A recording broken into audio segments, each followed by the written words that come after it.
Salam ay qulu qardaş, nətərsən, nə var, nə yox? Qulu qardaş, o 10 baş heyvan budur, bax dedim. Bir dəfə də çəkmişdi, onda biri balalı idi, indi axşamda biri doğub. O birisilər yəni yerin üstündədir, maşallah, yəni. Maşaqdır. Hə. O birisilər də maşallah, babullardır.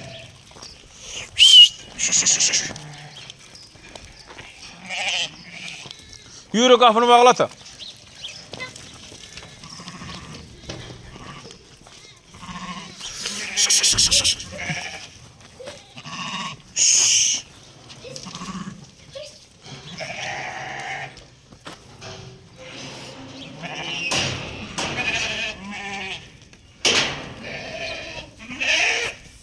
Gəbər, qaç belə, qaç belə.